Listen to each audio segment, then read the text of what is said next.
back, and there was Johnny Rotten just sort of going like that, and I thought, that's fucking brilliant, you know, I couldn't relate to that, you know, if they can do it, I could sort of do that, couldn't I?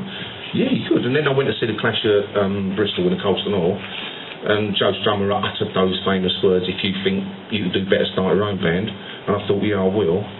And that sort of started off. And that's what you'd already been to Dial House, hadn't you? Oh, I've known them. I've known the people at Dial House since I was 13 or something like that. It's your brother that made the initial introduction, wasn't it? Yeah, he said to me, "Come and see this amazing place where I'm living." He wasn't. He'd sort of moved in for 2 nights and ended up staying a week as usual.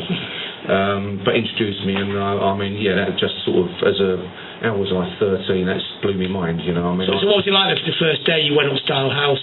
Well, what were you expecting? You were expecting like a load of hippies, or? I didn't know what to expect. I turned up there in my Rupert the Bear trousers and my platform shoes and the elephant's ear shirt and the attitude, you know, and the sort of, you know, trying to smoke, you know, the more cigarettes because, you know, Kojak smoked them. And walked in this place and it was like all flowers and pretty and sort of trees, and then all these people in bare feet and blokes with long hair and sort of, oh, would you like a cup of tea?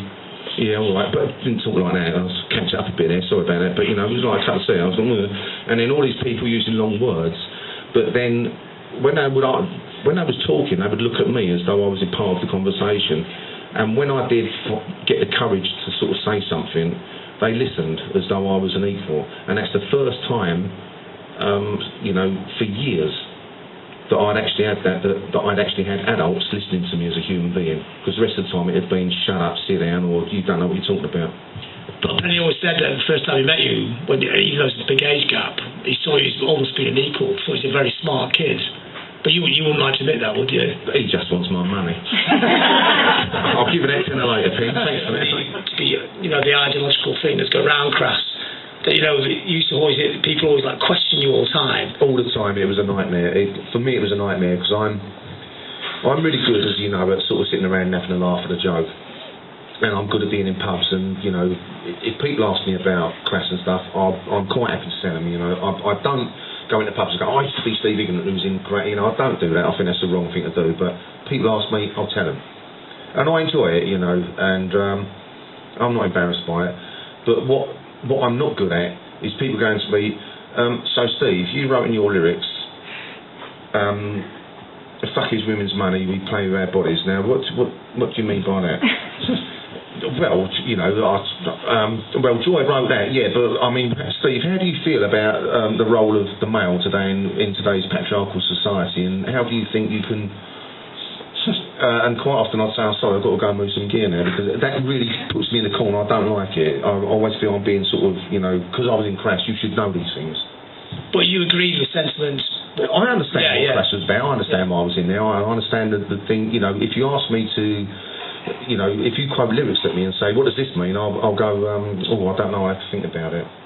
Is it difficult, you know, when they presented you? I mean, you wrote a lot of lyrics, but when Penny wrote some of his darker stuff and he presented to you, did you actually know what he's going on about sometimes? And if he did... Yes, yeah, most of the times I did, but sometimes I would disagree with him, and I always disagreed with him on sheep farming in the Falklands. I hated that thing, and from the start, I should have said no from the beginning, but I went in and we recorded... Why was that? What reason? I just didn't like the sentiment of it, you know, sheep farming in the Falklands, you know, these blokes are going out there.